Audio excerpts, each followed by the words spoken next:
3rd of October, Wednesday evening.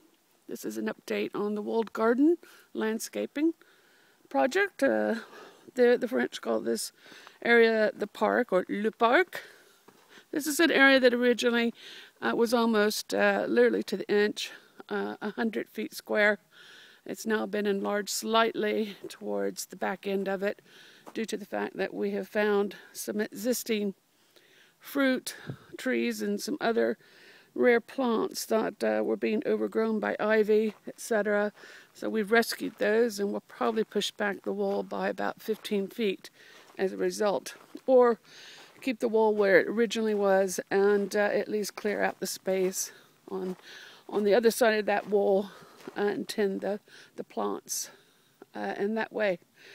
The purpose of putting in the pathways is twofold. One, it allows us to have a more formal garden, more along the lines of some of the great traditional French gardens that you would see, particularly up in Lyon, for example, and also the numerous English gardens. If you've ever been to a National Trust property, you know what I'm talking about.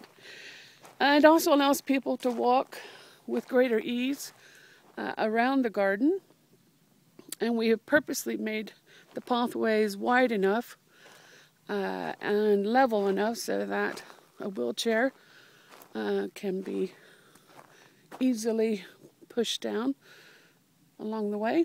So wheelchair accessible was a rather important factor. In fact, it's a factor for all the building work that goes forward in the future. The pathways also enable us to put in some nice borders, do some flower beds that were not there before, without fear of the flower beds being stomped on by people strolling through the park. And it just looks nice, if I'm perfectly honest.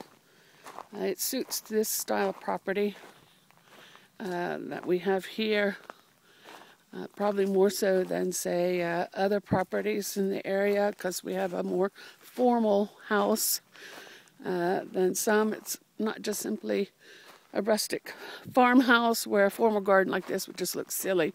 We have something that's closer to what they call a maison de maître. And we had the formal gardens already in the making when we moved here. So we simply tidied it up, had our digger guy begin work so that we can achieve our idea for this garden area. In terms of workmanship, no complaints really. I think for the most part things are going well in this area. The trenches have been dug, as you can see, so that we can extend lighting to where the new driveway will be. We'll have a fountain here, and then where you see that other lighting cabling, we'll have uplights for the magnolia tree, which will add a nice accent atmosphere in the evening. Uplights for trees is always a nice touch, particularly for evergreens like this magnolia, because they keep their leaves all year round, so you get a nice effect with the lights shining up into the leaves. We're also adding a couple new gateways. We had originally only this single wrought iron gateway into the park, and that was quite narrow. It's very difficult to get anything through that gateway. So we've added a wider one here, as you can see. Again, wheelchair accessible. And we'll put another gate on that, much in keeping with the style of the other wrought iron gates. And down here at the bottom of the garden, we'll have a double wide gate, probably with wooden gates on instead of the wrought iron. And that's going to be more of a service entrance, which will allow us to bring in the bigger machinery that up until now just simply hasn't been possible until all of that was taken out. That was completely closed in there. As you can see that the plane trees are starting to come back. We pruned those down quite drastically, severely as you're supposed to. But unfortunately, our French mimosa trees have not recovered from the bitter winter that this area suffered last year.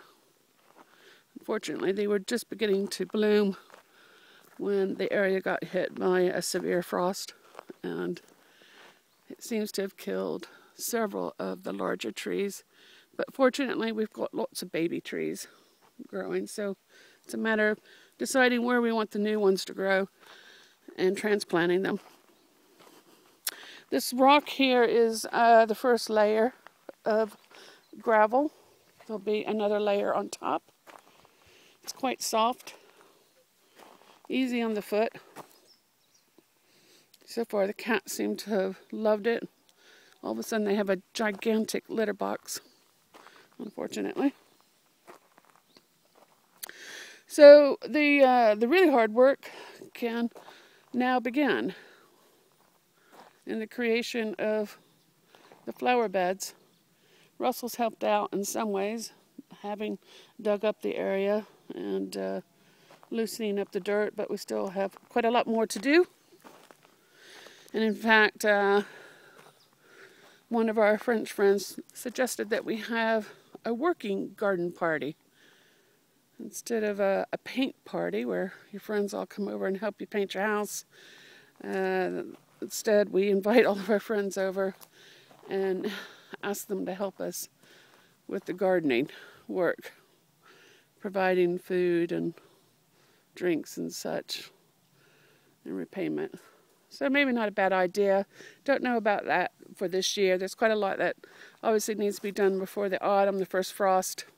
And I'm going to try to get as much done as possible, particularly getting bulbs in that need to be planted before the spring.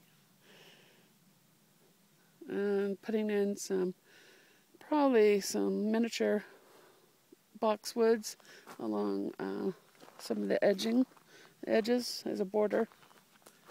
But really the time that is going to be needed to be used for before we do get hit by the autumn is really just preparing the beds.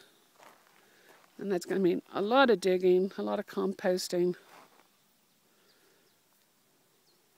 and also having the soil retested, which I have had done once by a local Dutch lady who specializes in that, and she has her own nursery.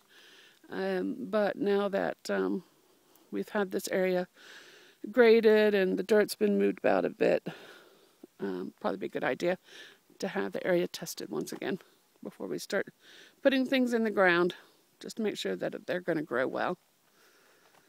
And that's the interim update on the landscaping for Le Parc. Thanks for watching.